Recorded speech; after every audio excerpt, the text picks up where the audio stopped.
Coming up next on the CHGO Cubs podcast, Craig Counsell's report card is here and just in time for his mentor to be named manager of the year. Does any of it matter? Plus, Jed Hoyer speaks in Vegas. He says pitching is the focus as he laid the groundwork for a firearm to be named and added to this team. My good name has been cleared of all wrongdoing. CHGO Cubs next. He's free.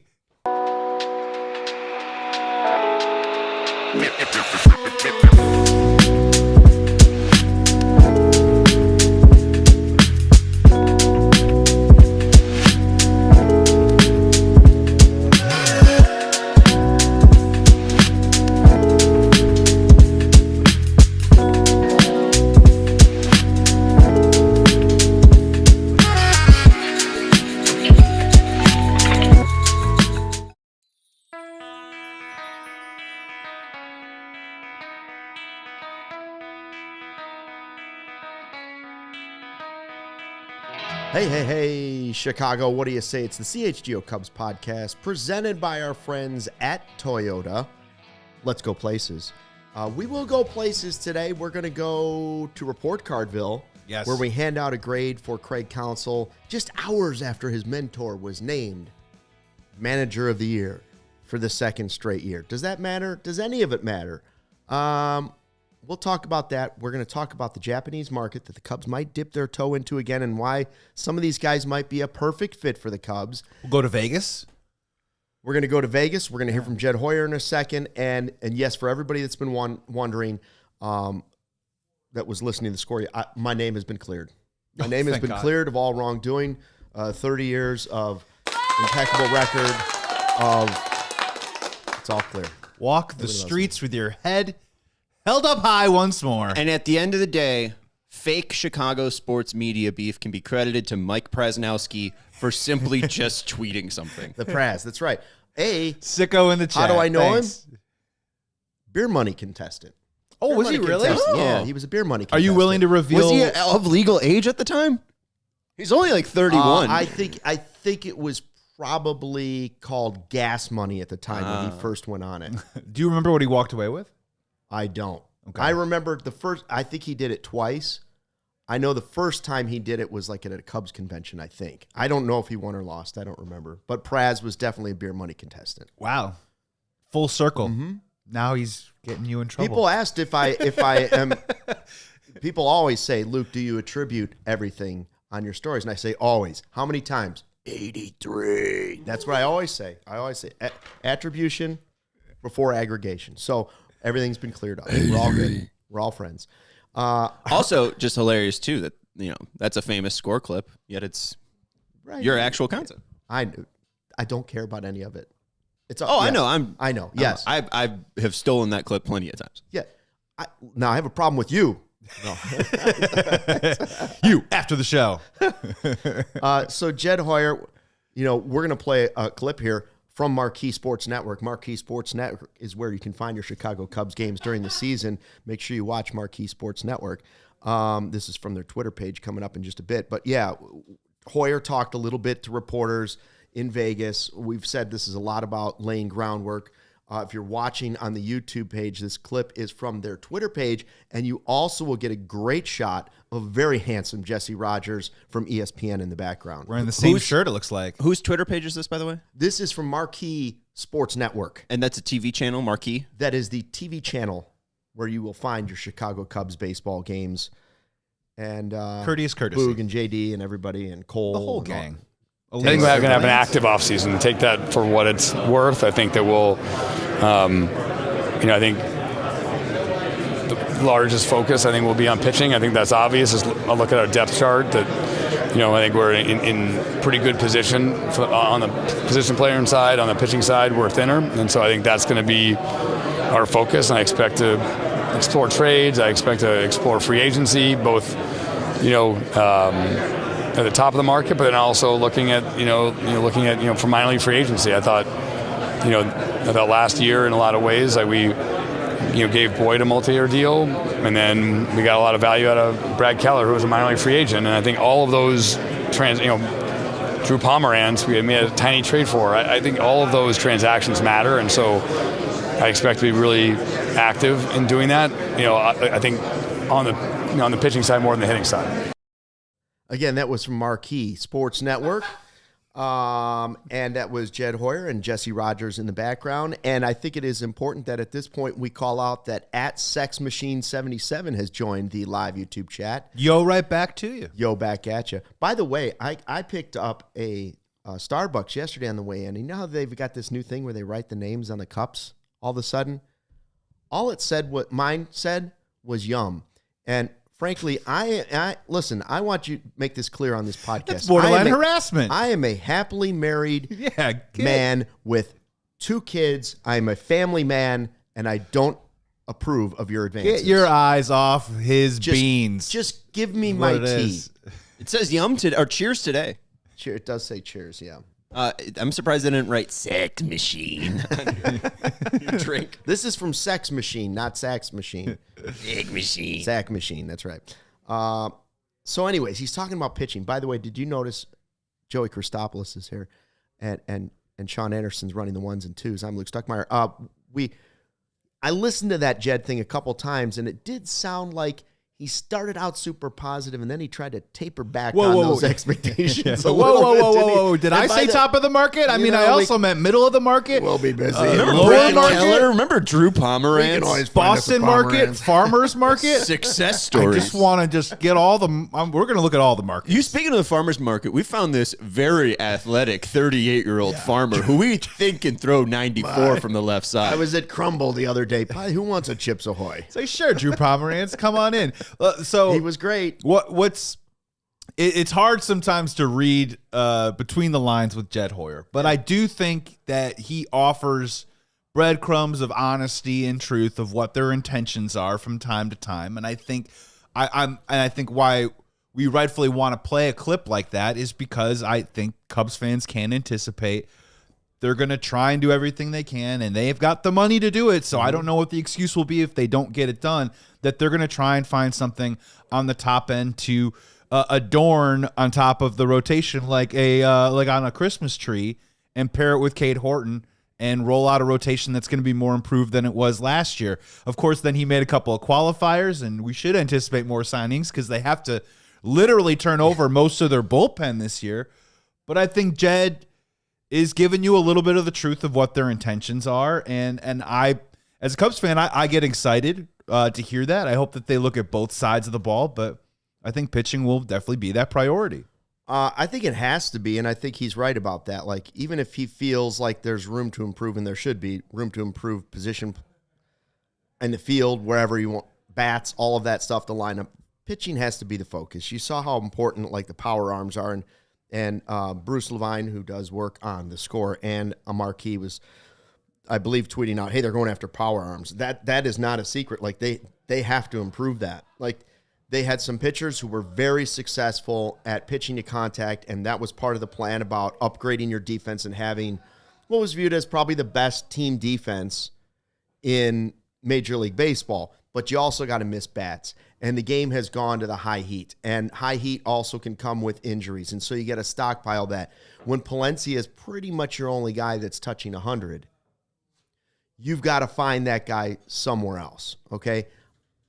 Whether that's trade market, whether that's free agency, you've got to get creative. But you have to, and you need to develop that as well, obviously. That's what the Brewers have done well. So where do we go with that, right?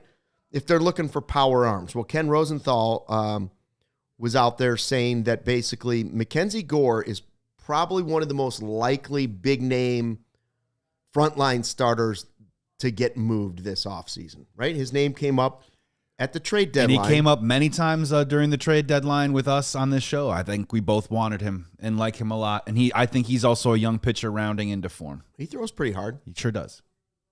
So that'd be one. That's a name that you could put back in there. We did that list of free agents yesterday, or trade targets the other day, and he's got to be on that list. Yes. And I would give up a lot for him. Now, you hear people, it's funny at this time of year to hear people, I would give up this. We do it, right? We do it all the time. I would give up this. I've heard people talking about trading PCA to get a front line. Like I would not trade PCA. Holy moly. Yeah. I think if I'm talking about two guys that are, nobody's untouchable, but the most untouchable guys in the team are PCA and Cade Horton. Am I wrong about that? Well, they should be considered the two fixtures on the pitching mound and in the outfield and in your lineup. We're trying to build on this. Right. This. You want that to be something that you build around for the next 5 or 6 years. There already are these little leaking reports that they may reopen extension talks with PCA this winter. I think Cade Horton, I love the future for him. I think the ceiling is very high and the potential is very great, but I would like to see him do it for a full season, one more year, and check the box of he's healthy with a full complement of 160 to 170 innings, whatever that is. And those hopefully are guys that are controllable options for you to build a team around for years to come. There is this Japanese connection, right? And the Cubs have done a nice job of making themselves at least a factor in bringing players over Japan, because frankly, you can see how the gap has changed from players all around the world to just coming from the United States. Imanaga was thought of as kind of a throw-in guy, an extra guy coming over 2 years ago. That worked out really well. The Cubs found a way to do it. They tried to hit high end and go Ohtani. They maybe flirted with high-end Yamamoto. Did they really? I don't know. But you can also see that the high-end guys, the success rate of players coming from Japan and being successful at the major league level, it's pretty good. The delivering on the promise rate is definitely getting higher and higher as these classes and these cycles of Japanese players continue to be posted. 100%. Right. These are not the days of Matt Merton, no offense, going over to Japan and becoming a home run champ. These are not the days of Kosuke Fukudome. Just say it. Kosuke Fukudome coming over and then struggling at the major league level. These are not the days of, who am I thinking of? 3 home runs opening day long ago in my lifetime, and then Tuffy Rhodes. Tuffy Rhodes going over to Japan and becoming. The days of that happening are not as often. So, well, and also really quickly, these guys are also posting at an earlier age, which is again a more attractive piece too as well. And it's funny. We did the trade stuff yesterday, which is always entertaining, and the pool is deeper. You can literally go to any major league team and try and make a compelling argument why this person or player should be on the Chicago Cubs and what we'd be willing to take away. But you talked about at the top here of when Jed Hoyer talks about adding pitching, you would have to think it would have to come with a guy who brings more velocity to a rotation that is pretty contact driven at this time. There just so happens to be a player who led Major League Baseball in K per 9 rate, above Paul Skeens, above Tyreek Skubal, and a guy named Dylan Cease that will only cost you money.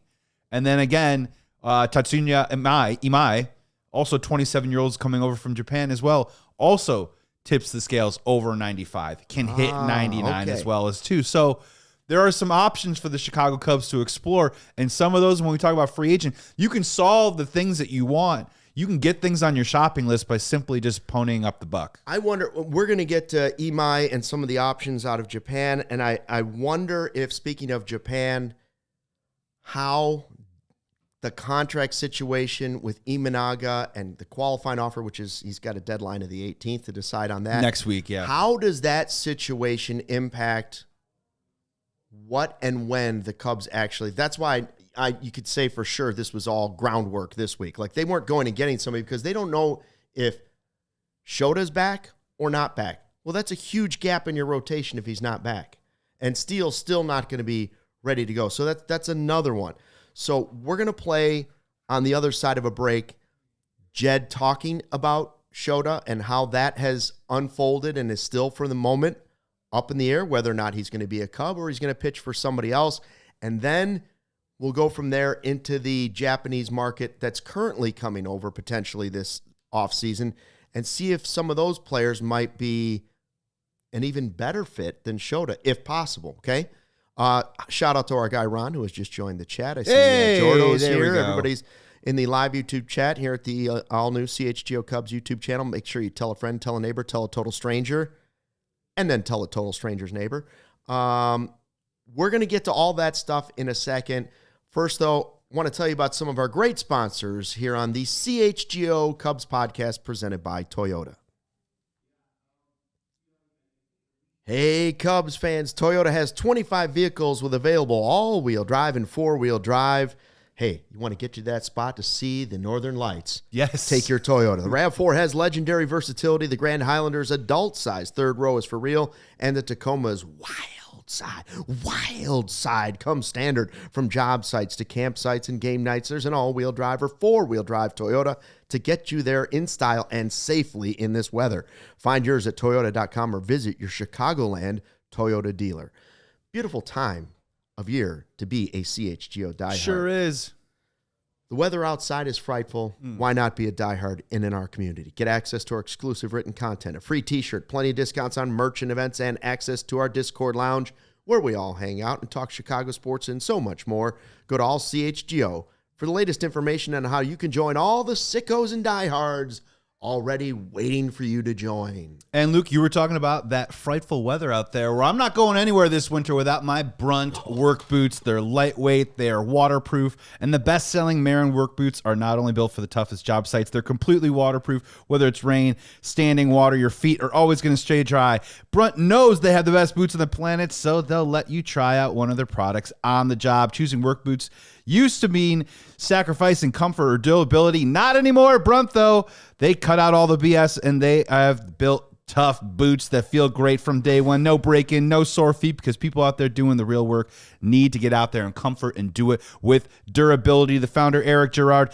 he built it up from a blue-collar lifestyle. He saw all of his friends going out there getting into those fancy fashion brands. Now, Brunt is just tough and for the everyman. So here's what you got to do. With temps dropping and the holidays coming up, it's time to treat yourself or the hardworking man in your life to some real comfort. Skip the throwaway gifts and get him something built to last with Brunt workwear. Our listeners right now get $10 off their order when you use code CHGO for Brunt work boots. Back on the CHGO Cubs podcast, presented by our friends at Toyota, we're going to give out our Craig Counsell report card. Ooh. Highly anticipated, often discussed. But today the report card is coming out. And earlier in the show, we were just talking about, we played the Jed Hoyer clip from Marquee, their Twitter page, where he was talking about in Vegas how pitching will be something they pursue. This is the other Twitter clip that we have from Marquee. Again, Marquee Sports Network is where you can get all your Cubs games. Yes. So they say. And this is Jed Hoyer from Marquee's Twitter page talking about the situation right now, how they got to where they're at with Shota Imanaga.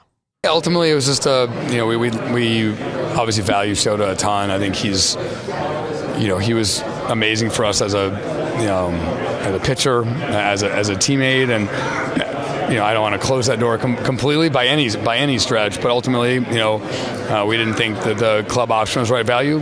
He didn't think that the player option was right value, and that happens. And so, clearly we made him a qualifying offer, and there's nothing that prohibits us from still talking to him. So I don't want to close that door.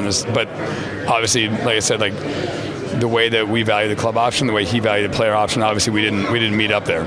You say you don't want to close that door. Is that just in terms of the...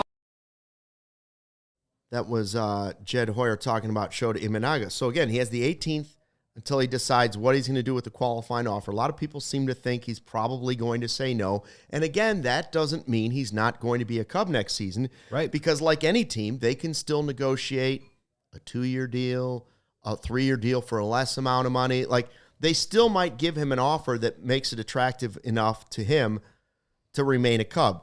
But that's a piece of the Cubs rotation that we're not sure about. And again, that clip was from Marquee Sports Network.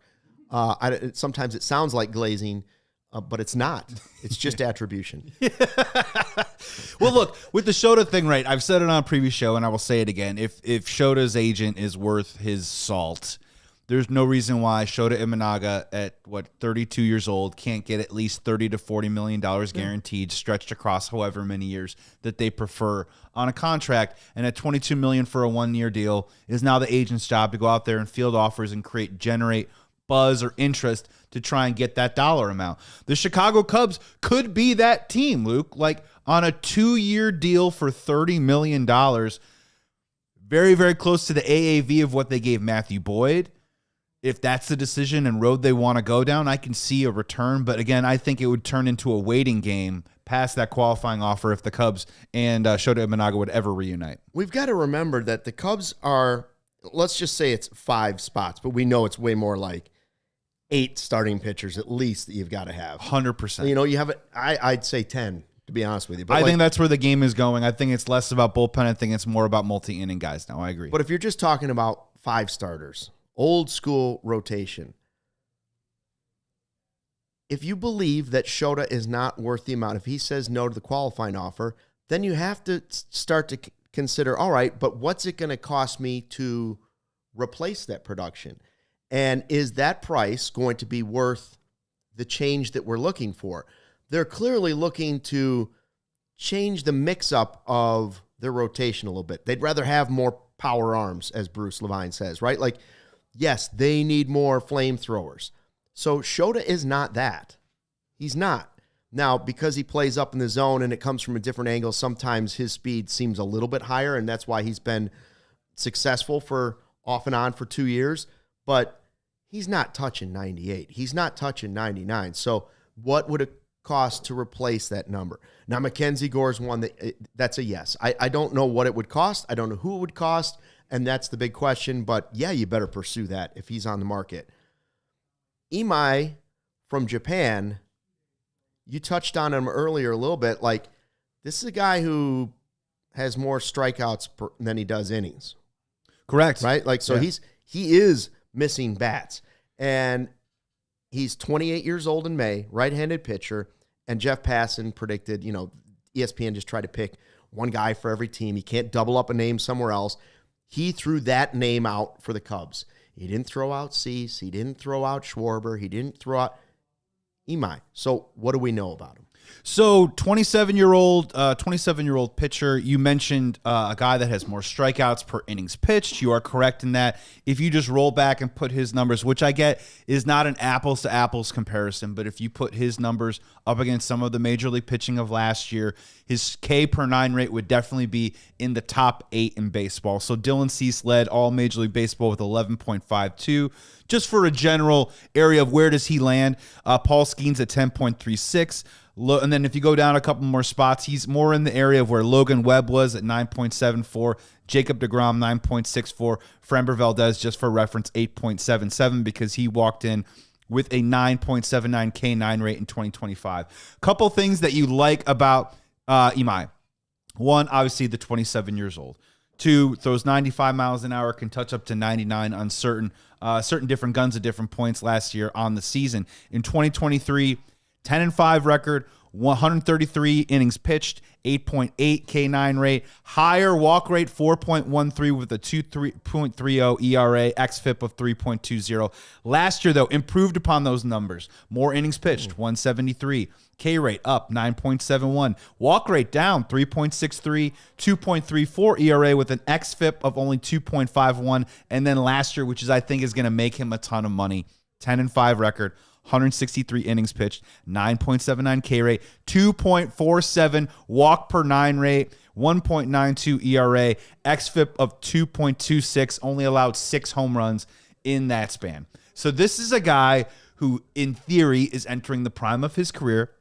You're never exactly sure how his game is going to transfer over to the major league game because even in articles himself last year, Imai was complaining that the Japanese league has gotten so contact-driven that he almost wished he had the challenge of facing more power versus power. And maybe that, you know where you can get that? Yeah, come on over here.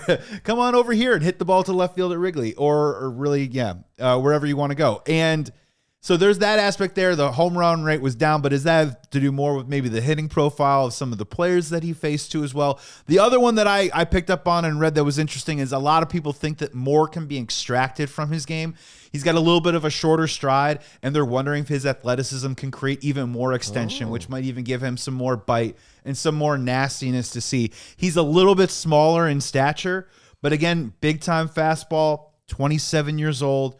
They're saying he's probably going to come in at around 140, 150.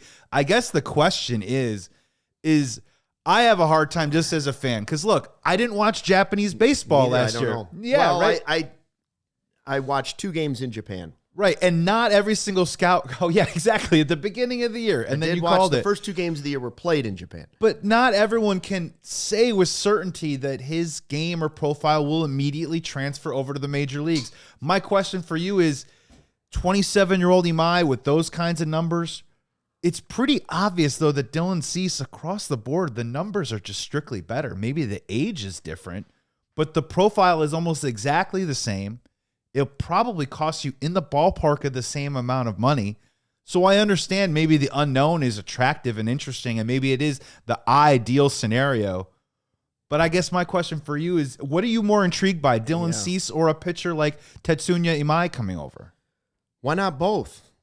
Like I know what you're saying. Like, that's an interesting comparison. Which would you rather have? I'd rather have the guy in Major League Baseball. If everything's equal, if you're telling me the numbers are equal, the age is close, one guy's had success, one guy hasn't been here yet, I would take the Major League guy. I would take Dylan Cease and see if I can turn him into the ace that we've always wanted him to be when he was a Cubs prospect, when he went to the White Sox, and he reached some of that level, but it wasn't a consistent like Crochet, I think, has almost passed at this point Dylan Cease. Okay. Oh, right? on a consistency level, 100%. Okay, Dylan Cease can match him pitch for pitch when he's on, but consistency-wise. I would like to get Cease back to Crochet level on that path, and maybe that's what he needs is just a change of scenery, if you will. I'm more interested in I don't know this answer, and maybe somebody out there in our chat does or a listener does.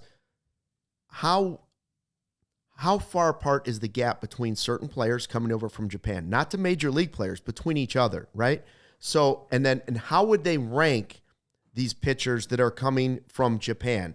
Is Yamamoto strictly the best they have? And then it's Ohtani, and then is it Imanaga? Is it Roki? Is it the consensus is Imai? Consensus is Yamamoto coming over was a cut above everyone else. The consensus is also that Imai is a cut above Shota Imanaga and more in the Roki Sasaki range. Obviously, Roki, I believe, was 23 years old. Yeah, I so mean, far more attractive. Little bit of a roller coaster, and he was splitting the cheap. gap between those two players. It's really age that also defines it. I mean, Yamamoto was entering free agency at 25, where if they signed him to a 15-year deal, he's done at 40. Sasaki, it was obviously not able to enter free agency. He had to enter through the, the international free agency. So his ability to make money was capped, where, Imanaga was pushing 30. I think it's mainly about age. Yamamoto, obviously, the best of the cut, but it's also the fact that he's 25. Right. Yeah, and so I don't know what the gap is. For instance, if you're comparing 5 pitchers that are coming over from Japan, do you consider one of them to be Skubal and the next one is really good too? He's Justin Steele, but he's not Skubal. And the next guy, how far is the gap between the guys that you're willing to pay for? We don't know that. At least I don't, because I'm not watching Japanese baseball. I'm not. Yeah. But the gap between players coming from Japan and a Major League Baseball is not what it used to be. And there's been a lot of success coming over. And if you're telling me that it's Shota at a deal similar to whatever a deal might be, or just a few more years for a guy who's younger and throws harder and you think is actually better than Shota, then they have to start considering that. Now, there's competition potentially for both. And now, I'm going to throw this hypothetical out to you, too, that there is a world. When you say sign them both, you got my wheels turning a little bit. And could you imagine if the Chicago Cubs said this to themselves let's just say it's Cease and Imai, and let's just pretend that the combination of those two pitchers, let's just say it's $60 million, and let's go a little bit higher. Let's say it's 60, right? So for those two guys, Cade Horton under control, and you maybe cross your fingers that either Jackson Wiggins is somebody, or you do have the Tyone or Boyd, with the 5th starter being Colin Ray, which only costs you $5.5 million. $70 million for a 5-man rotation. It doesn't sound that bad, right? It sounds fairly reasonable. With Steele hopefully waiting in the wings. Right. All of a sudden, you're like, oh, maybe that does make sense. If we're top heavy, we have homegrown, and then we figure out a way to round it out with something that's cost effective. Hey, Joey, I wish we were billionaires. We've got this thing all figured out. We know how to run a team. We're billionaires now. All that has to happen is I win that next Mega Millions. All that has to happen. It's almost up to a bildo now. The billions. We're ready. We're we ready just for it. need those billions. It's simple. It's really simple math. Speaking of ready, are you ready for Craig Counsell's report card? And what grade would you give him? It's coming up next on the CHGO Cubs podcast, presented by Toyota. Winter is here. Greg Braggs was shoveling snow all day on Monday. That's the story he told.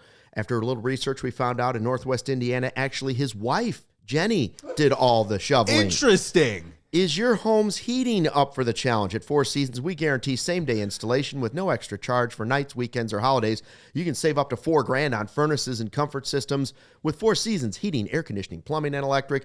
Their furnaces start at $39 a month, and AC furnace combos from $57 a month. Call today, save $50. Four Seasons heating, air conditioning, plumbing, and electric has been serving the area for over 50 years. Your trusted local experts. Four Seasons, heatingcooling.com for all your special offers and money-saving coupons. That's Four Seasons, heatingcooling.com. You got to get that tune-up on the furnace. You don't want to go to turn it and then, no heat. Yeah, even if That's your furnace bad is news. working, it's still can be dirty. You still got to get that Gotta get it tune-up cleaned every single out. year and Yeah. get it cleaned out. That's a must. And also, hey, sports fans, it might be the MLB offseason, but it is never the offseason for athletes. And I got a question for those athletes right now. Are you serious about leveling up your game? Yes. Because the right coach can change everything. And now finding one is easy with EyeOnTheBall.net. It doesn't matter if you're a kid just starting out or competing at the top level. You can sign up totally free at EyeOnTheBall.net. You just create a profile and then boom, search through countless coaches in your sport, and they'll connect you directly with the one that is right for you. There's soccer, swimming, baseball, basketball, polo, maybe even pickleball. Swimming. I could use a swim coach. We could swim. Get ourselves a nice little backstroke coach here down at CHGO. You name it, the coaches are there for you. So whatever you're waiting for, your future coach could be one click away. So jump on EyeOnTheBall.net. That's EyeOnTheBall.net. Find your coach today, and remember, take your game to the next level because you deserve it. EyeOnTheBall.net. Back on the CHGO Cubs podcast presented by our friends at Toyota, it's time for our Taking the Temp segment here on the podcast. Your trusted local experts, Four Seasons Heating, Air Conditioning, Plumbing, and Electric. Visit FourSeasonsHeatingCooling.com for all their special offers and money-saving coupons. That's FourSeasonsHeatingCooling.com. I always think of like Doobie Brothers, Michael McDonald for this Taking the Temp thing. Taking it to the temp.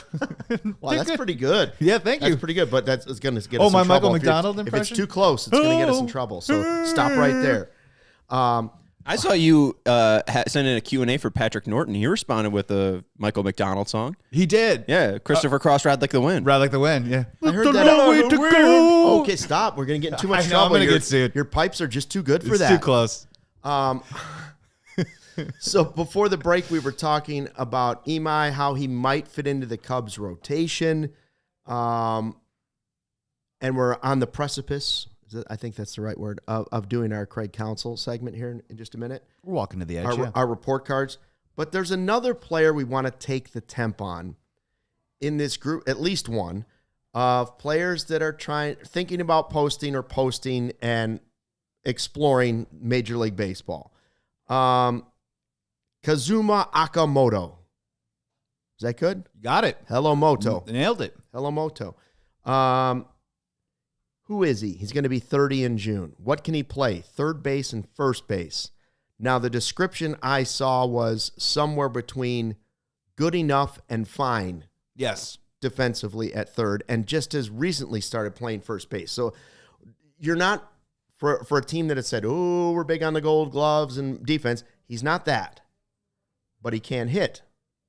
And so in that way, he sort of reminds me of Seiya Suzuki. I don't love his glove necessarily, but if he can hit, I like that because that also plays and can be very, very important. You're not going to get a perfect player every time. Like, there are very few perfect players in Major League Baseball. Maybe none, some would say, but Ohtani's pretty close. Yeah, let's go with the pros. What do you like about this guy? What I like about him, just a quick little rundown, some easy stuff. Started playing in the KBO, or excuse me, for Japanese professional team in 2018. 6 straight 30 home run seasons from the moment he got into the league. has combined for only 42 over the last 2 seasons. Part of that had to do with injury that happened last year. I'll get to that in the cons. But interesting part about the last 2 years is in 2024, slash line 280, 362, 501, jumped up to 327, 416, 598 last year. Some would say he had a career year, but the power went down, the average went up. What is really interesting about it too is that I can't tell, who knows whether he's had an outlier year. Typically a guy that would strike out around 100 times a year and around 140 games played, only played 69 last year. Only struck out 33 times in those games with 33 walks. So is he entering a new phase in his career? Is he a guy that can do it all? Is he versatile, right? Is he a guy that can hit for power, or is he a guy that can hit for average? And the other pro about it is a lot of the projections out there right now have him signing a 4 or 5 year deal for about $50 to $68 million. So frankly, from an offensive perspective, he feels a little Matt Chapman-ish, kind of, because I'm not expecting him to come without the glove. Without the glove, offensively only, right? And I'm not anticipating this guy coming in and hitting you 280, 290 right off the jump. I just think that's an unreal expectation. I wouldn't expect 30 home runs either.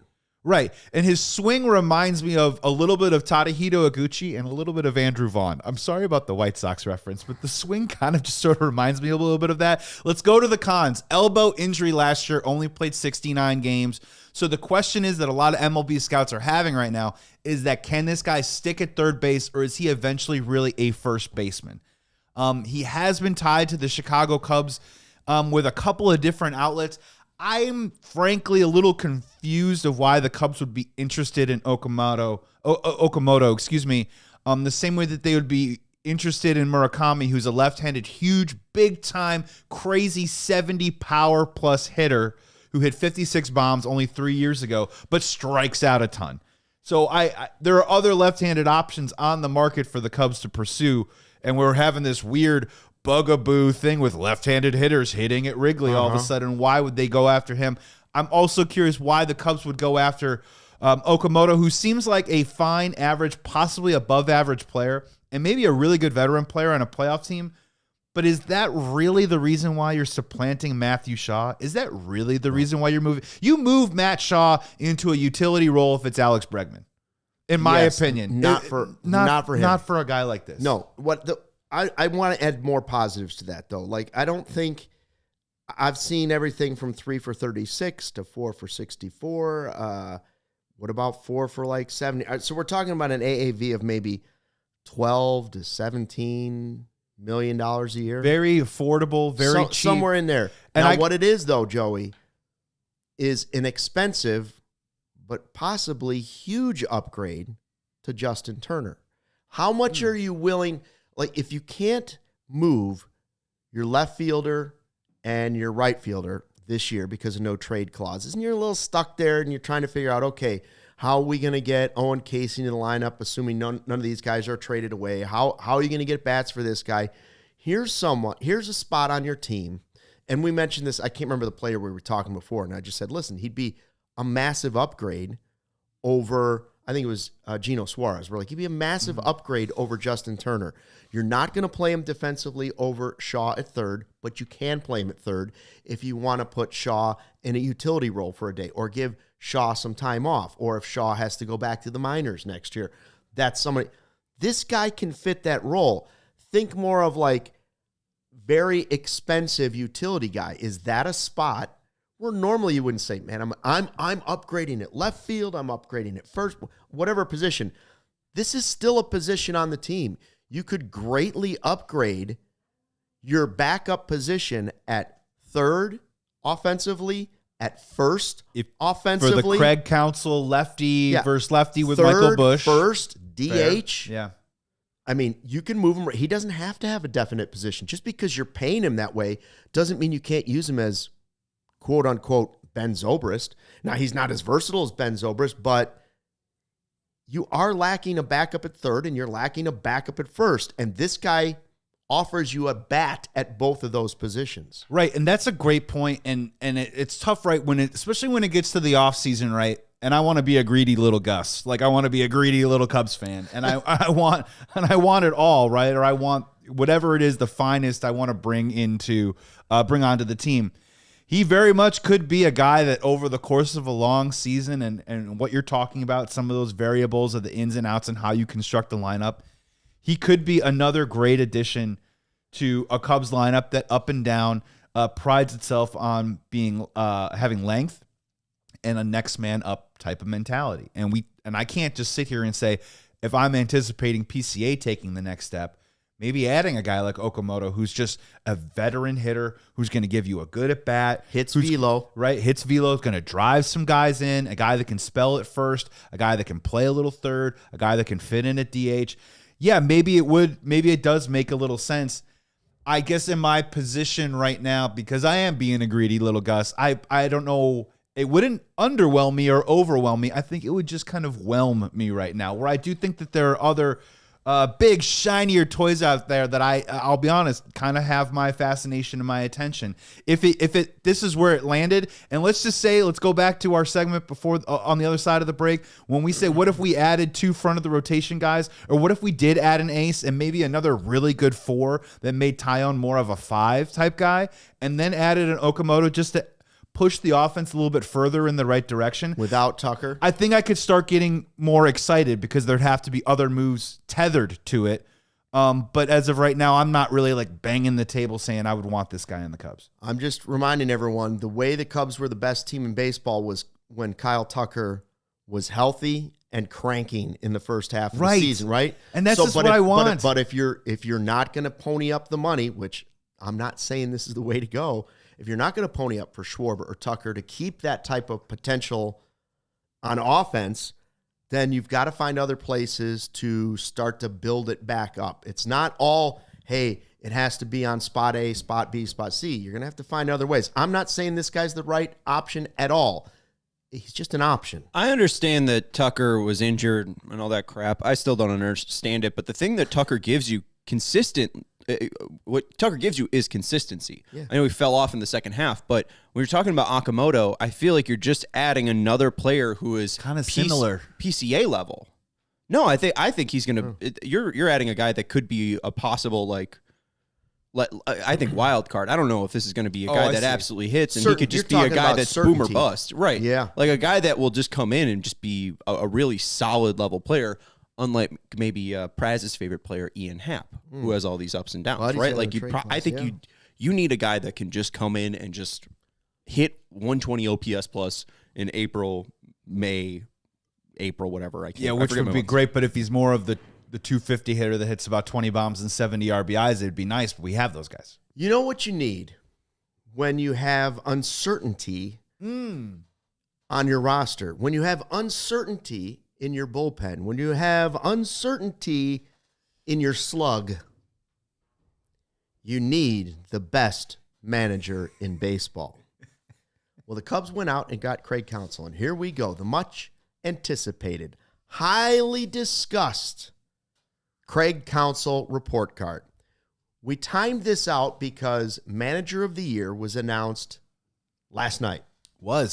Pat Murphy, Brewer skipper, wins it for the second straight year since Counsell left Milwaukee.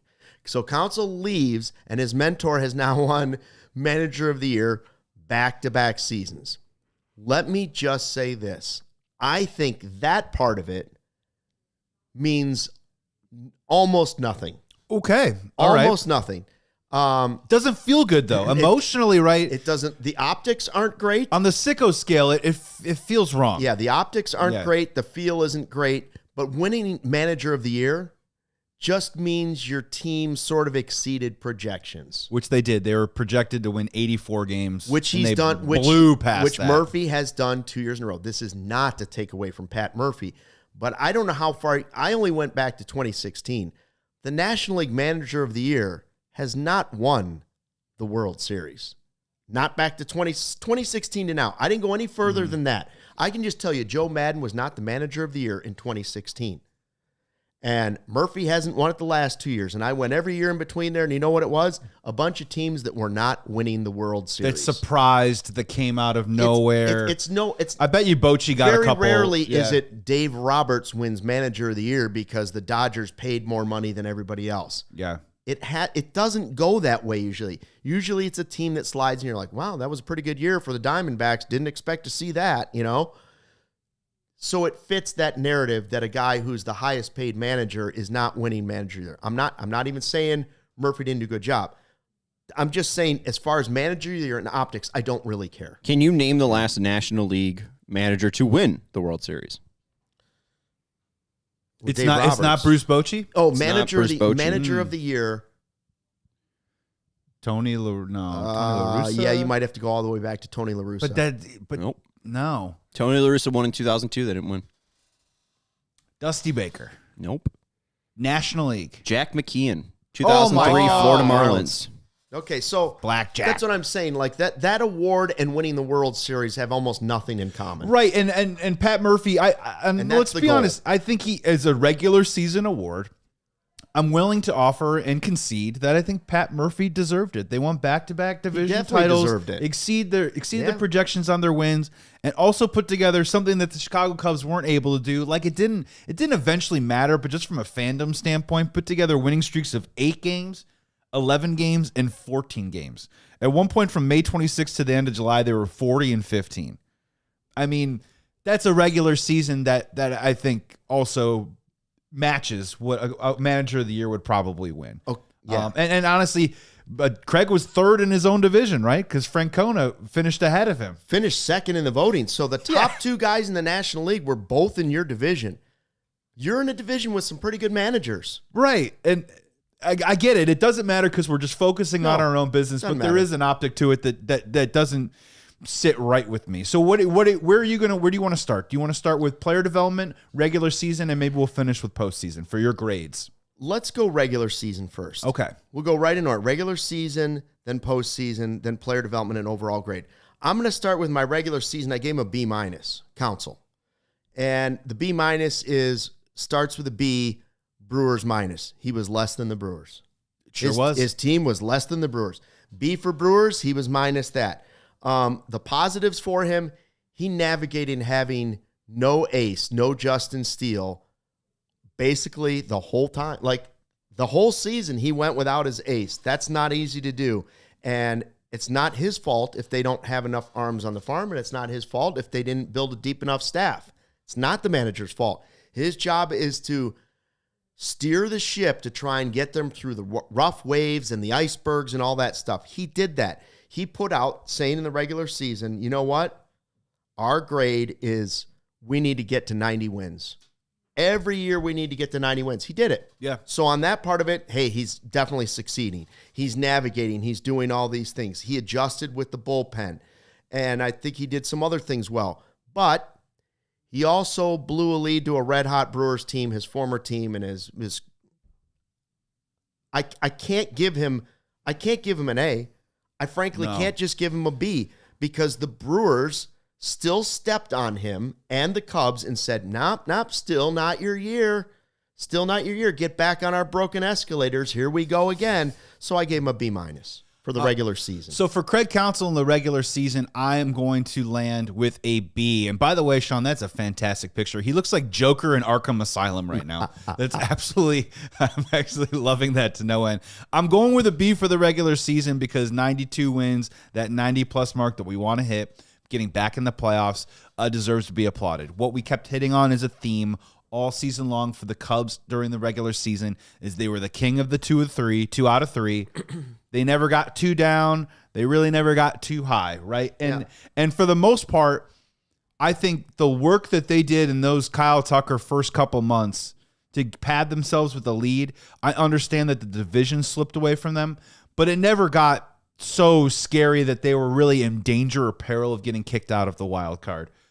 They stayed pretty steady across the season. I think the longest losing streak was maybe 4 games at one point. They did get swept a couple times towards the end of the year, but for the most part, I think they did a good job. The reason why I'm not going with an A either is we could say on the pro side of things that I think Craig Counsell has been good for a player like Michael Busch.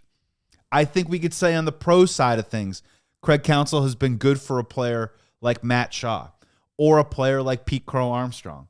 I think Pete Crow Armstrong specifically from one year to the next is developed mostly because of the individual, but also the support and trust that Craig has put into him, that I'm going to keep running you out there and you're going to work through your issues. The con that I have, Luke, and man, how many times do we talk about it?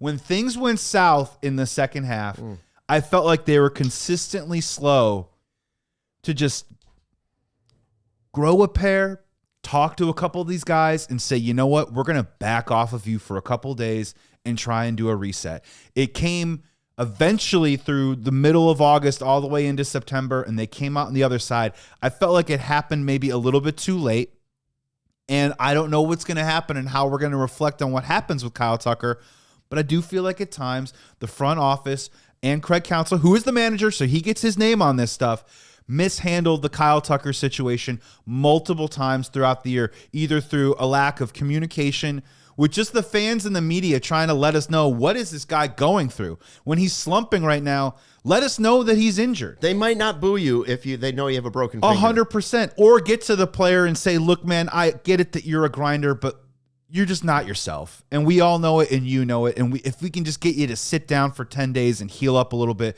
maybe you can come back and be the player that we want you to be. That happened a little too late. When they did it, Kyle Tucker came back and had a huge weekend in Anaheim. And then that next week, he had the calf strain that no one's in control of. But again, they tried to run him out in the outfield, and they burned through precious days where I don't think he was able to come back with enough time before the regular season ended to probably get himself into the game shape that maybe he would prefer to try and be an impactful player in the playoffs. So I think it's a solid B. I want to be generous and optimistic and positive, but a B with an asterisk, because I think next year, it's not a make or break, or I'm not getting dramatic, but now the first year was Craig sat around and observed the roster and got to know the organization. This year he had a little bit more input and bringing maybe in his Colin Ray guys or the type of team that he wanted. He needs to be applauded for the team, emphasizing base running and defense in spring training. But now in the third year, I kind of want to see where that $40 million gets me. Just a little bit more, right? And that would be my push on Craig Counsell. I factored into the handling of Tucker, which I did not like. And I don't know who gets the blame. I don't know if Tucker gets some of the blame. I would think the manager probably gets some of the blame. I think the front office probably gets some of the blame. Didn't love all the way they handled the injuries. But again, for me, he steered the boat or the ship through some rough waters, and he got him to 90 wins. So I went passing grade B-. Now, postseason, I still gave him a passing grade because they won a playoffs series. They beat the Padres. And it was cool. So maybe C- is negative, but I went C- for his postseason grade, okay? Why? Because eventually you get to the end and he's still chasing the Brewers. It's still Brewers minus. It's still Pat Murphy minus. Well, and if they didn't have to play the Padres, would they have been better suited to take on the Brewers? Maybe, because the injuries wouldn't have been there. Like, again, the depth is not his fault. He had some really difficult situations. Do I think he sort of chased Pat Murphy in the postseason? I do, with the starters, and we're going to try Turner leading off the game. Who was more proactive? Who was leading who down the matchup decision trail? Was it Pat Murphy or Craig Counsell? I think Pat Murphy was leading Craig Counsell more than our manager being aggressive on that. I think he had more healthy players, so he was the cat, and I think Counsell was the very suspicious mouse. But still took the cheese, right? Still took the cheese. So it's a passing grade. Again, I loved a C- in school. It's not a great grade. It's not a horrible grade, but it's a passing grade. Yeah, I was a little bit kinder, I suppose, in terms of the postseason, the B-, simply because I think a big knock on Craig Counsell, even with being with the Brewers, was, can he win a playoff series, right? I think that was one of the bugaboos coming over. Great regular season manager. What does he do in the playoffs? And you can't take it off his resume now. He made it past the San Diego Padres in that first round. So definitely a B- there. And I do like what he did in that postseason towards the end of the year, where we talked about a lot about who was auditioning and where were these guys going to align and slide into when we talk about the bullpen and the matchups and everything that we were going to see.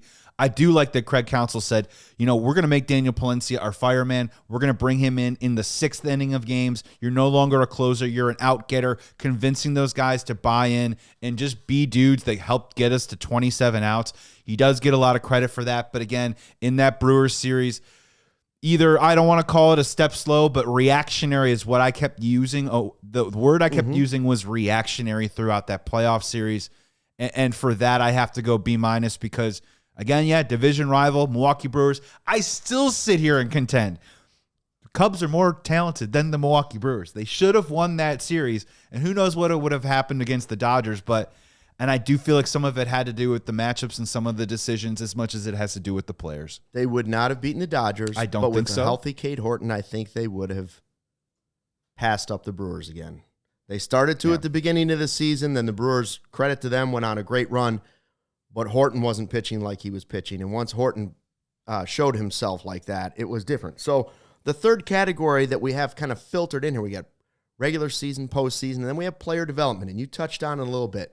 I think this is his strength. Well, real quick, just because you pointed out about Joey's, it's the same on yours as well. So there's 2 postseason grades. Oh, okay, yeah. No. So that second postseason is player development. Oh, yeah. I'm changing it now. The third category will be player development. So player development, I don't know where your grade is. Mine was an A. I think that's the strength of what he does. I think he's done a really nice job of handling PCA's ups and downs, right? He was, again, going down at the end of the season, in the regular season. We're starting to get worried. But young guys, whether it's Shaw, and Jed Hoyer probably is mixed in this decision too, sending Shaw down was the right decision. Correct. Okay?